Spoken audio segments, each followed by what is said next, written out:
Assalamualaikum warahmatullahi wabarakatuh. Pada kesempatan hari ini saya akan menjelaskan tentang bagian-bagian dari mesin las yang saya khususkan bagi teman-teman yang mau belajar tentang pengelasan atau baru pertama kali mengenal tentang mesin las.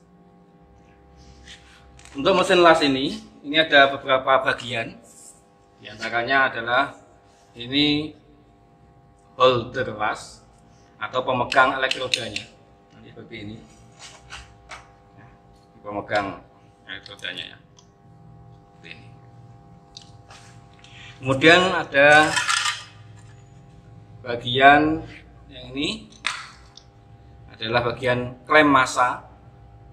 Klem massa ini biasanya kita jepitkan pada benda yang mau dilas. Klem massa. Nah, kemudian di sini kita bisa melihat ketika kita mau mengelas, tentu kita akan menyetel ampernya. Mau pakai ampere berapa gitu kan. Nah, untuk memakai ampere berapa itu ada beberapa faktor yang mempengaruhi. Yang pertama, kita menggunakan elektrodanya diameternya berapa. Misalkan ini. Ini elektrodanya diameternya 3,2. E6013. Untuk elektroda E6013 dengan diameter 3,2 mili, posisi pengelasannya flat itu mendatar dan horizontal. Ini flat. Digunakan arus di sini tertera 60 sampai 125. Jadi untuk posisi flat, posisi mendatar bawah tangan ataupun horizontal harusnya 60 sampai 125. Sedangkan untuk vertikal dan overhead, vertikal itu naik ini atau overhead di atas kepala seperti ini pengelasannya. Itu arusnya untuk overhead sama ini juga 60 sampai 125. Nah, itu yang pertama. Jadi ampere yang mau digunakan itu dipengaruhi oleh satu elektrodanya diameter berapa. Elektrodanya diameternya berapa. Kemudian yang kedua, posisi pengelasannya mau apa? Mau posisi apa? Mau posisi di bawah tangan gini, horizontal atau vertikal ataupun overhead. Itu nanti juga berbeda. Yang ketiga, pemilihan ampere itu dipengaruhi oleh benda yang mau kita las. Benda yang mau kita las. Kalau bendanya tipis, tentu kita pakai ampere yang kecil. Kalau pakai untuk benda yang besar atau yang tebal, maka kita pakai ampere yang tinggi. Jadi penggunaan ampere ini dipengaruhi oleh yang pertama diameter elektroda yang kita gunakan. Kedua, posisi pengelasannya. Yang ketiga, tebal dari benda yang mau kita las. Oke. Coba kita untuk menghidupkannya, coba kita hidupkan seperti ini. Tadi untuk 6013 ini 6013 ampere yang diizinkan untuk diameter 3,2 mili itu 60 sampai 125. Coba kita setel di 90. Misalkan gini ya. 90. Nah, 90. Oke.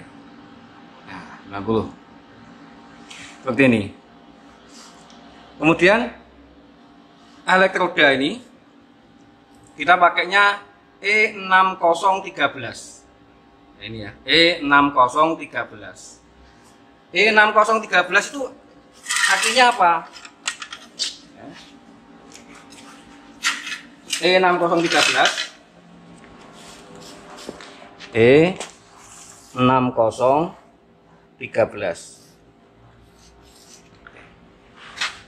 ini artinya E itu adalah elektroda, ini singkatan dari elektroda.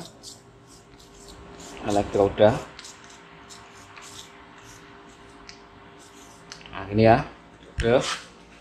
Kemudian untuk elektroda 60 itu kekuatan tariknya 60 itu kekuatan tariknya 60.000 PSI. Nah, PSI. Pound per square inch. Nah, jadi kekuatan elektroda 6013 ini adalah 60.000 pounds per square inch. Artinya apa? Artinya besarnya tekanan di setiap penampang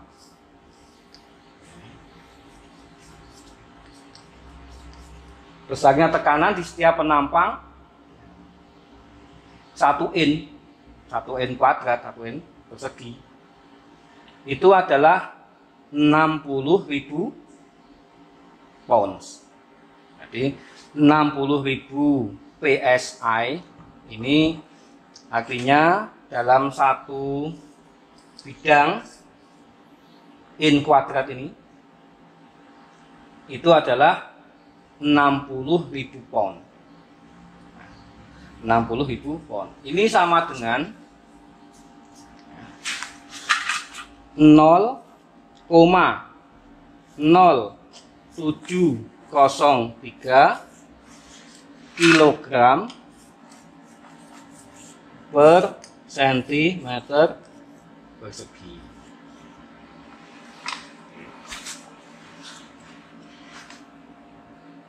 Jadi E tadi adalah simbol E tadi adalah elektroda. 60 itu kekuatan tariknya. Kekuatan tariknya 60.000 PSI. Kemudian kode 1 ini. 1 itu artinya semua posisi.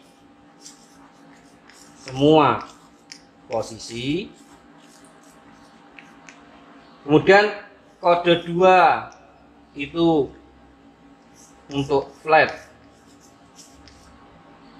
dan horizontal.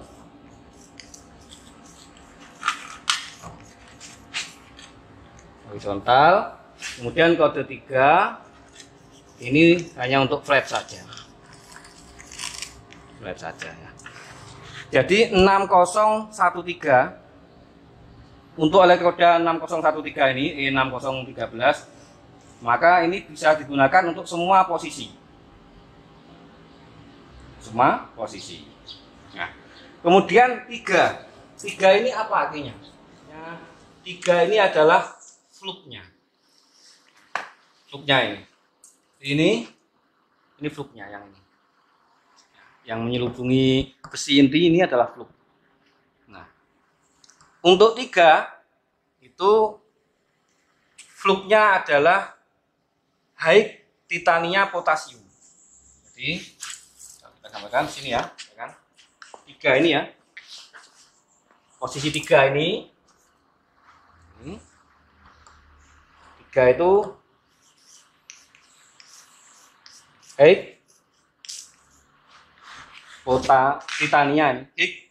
titania potasium.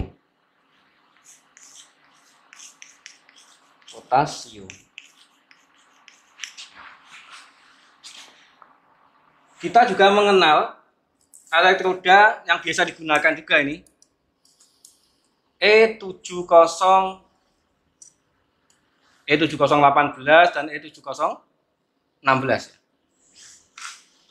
Coba misalkan ini ada E7016. Berarti 70 apa?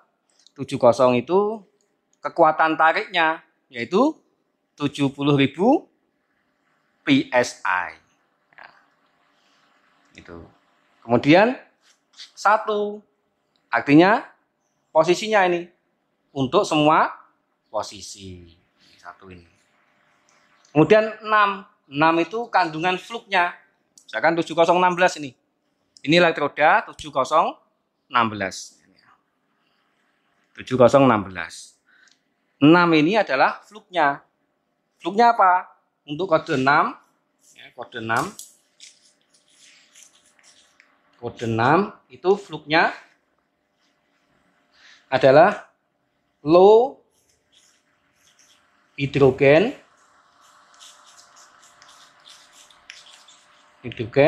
potasium.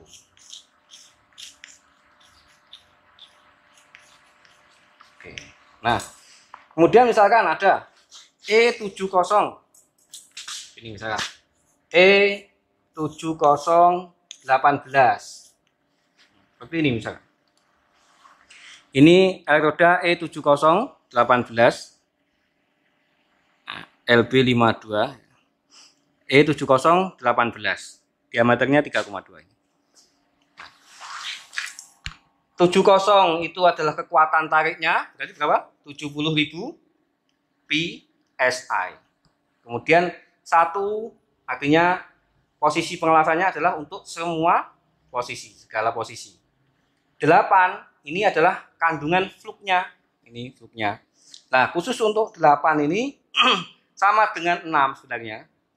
Hanya saja ada tambahan iron powder. Maka yang 8 ini kode 8 itu adalah sama low hidrogen potasium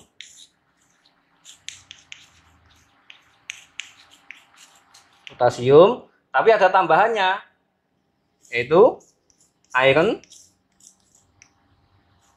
powder. Nah, bedanya hanya di sini. Maka ini selaputnya lebih tebal. Jadi karena ada iron powdernya, ini tidak hanya diisi oleh besi inti. Tapi di sini juga di dalam fluknya ini ada tambahan besi lagi. Sehingga dia lebih cepat untuk pengisian. Maka 7018 ini kebanyakan digunakan untuk posisi filler untuk pengisi itu ya. Filler pengisi. Kemudian yang kedua digunakan untuk cover untuk yang apa? Cappingnya itu, covernya itu. Nah, kemudian kita kembali ke mesin las setelah kita menjelaskan tentang elektrodanya. Ini ada tadi 6013, ini 7016, kemudian yang ini 7018. Kita kembali ke mesinnya, coba. Kita kembali ke mesin. Ini bisa kita balik tadi. Ini ya. Holdernya ketika kita posisikan di positif, ini kan positif ya, positif. Maka ini disebut dengan ketika kita posisikan di positif, mesinnya adalah mesin DC. Ini mesinnya. Jadi mesinnya ada mesin DC, mesin AC. Mesin DC. Kemudian ini elektrodanya ada di positif. Nah, ini kita menjelaskan tentang polaritas.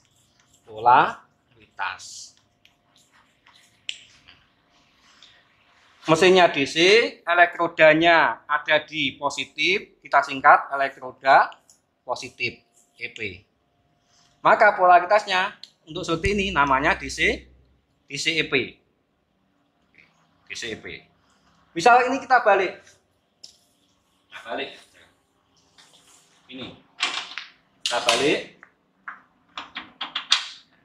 Holdernya ada di sini. Jadi negatif. Seperti ini misalkan.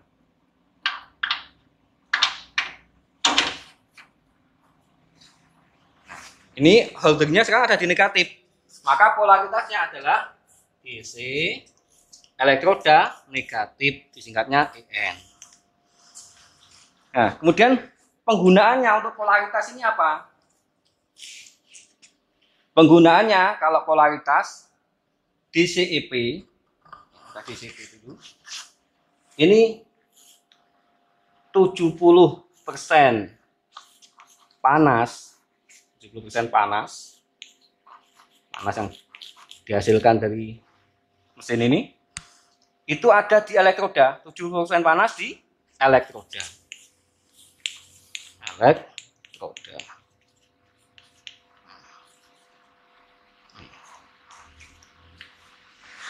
Ini sehingga apa yang terjadi? Sehingga nanti elektroda ini akan cepat habis. Maka polaritas di CEP itu 70% panas ada di elektroda, ini digunakannya untuk posisi filler ataupun cover. Jadi penggunaannya untuk posisi filler dan ataupun ya filler atau posisi cover.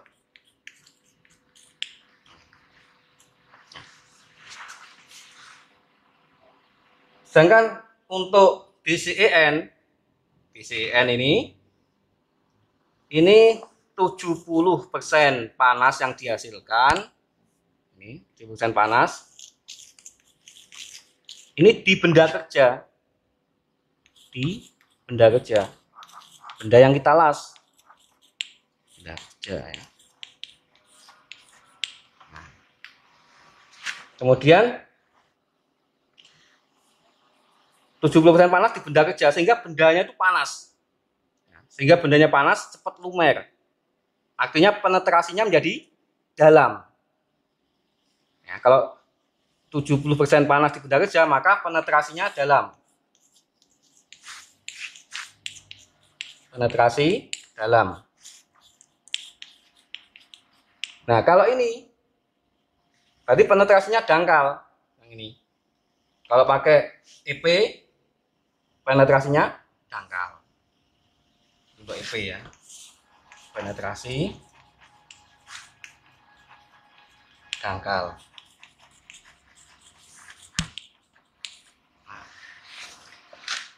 Kembali ke DCN. Kalau DCN 70% panas ada di bendanya, di benda kerjanya, maka penetrasinya dalam. Penetrasinya dalam. Maka ini biasanya digunakan untuk road pass. Ini ya. Biasanya digunakan untuk road pass atau tembusan. Ini saya katakan untuk tembusan. Kadang-kadang gitu ya. Untuk road pass atau tembusan. Ini pakainya DCEN. Karena penetrasinya dalam. Maka kalau kita misalkan mau ngelas benda-benda yang tipis. Kalau kita mau ngelas benda-benda yang tipis, sebaiknya kita itu menggunakan polaritas DCEP. Karena panasnya tidak di bendanya. Kalau ngelas benda yang tipis pakai DCEN, cepat bolong. Bendanya akan bolong. Jadi kalau mau ngelas benda yang tipis, sebaiknya pakai DCEP. Kemudian kalau mau ngelas benda yang tebal, untuk biar kuat, biar penetrasinya dalam, maka pakai DCEN. Mungkin demikian tadi sedikit tentang penjelasan tentang bagian-bagian mesin las, kemudian elektroda, kemudian polaritas dan sebagainya.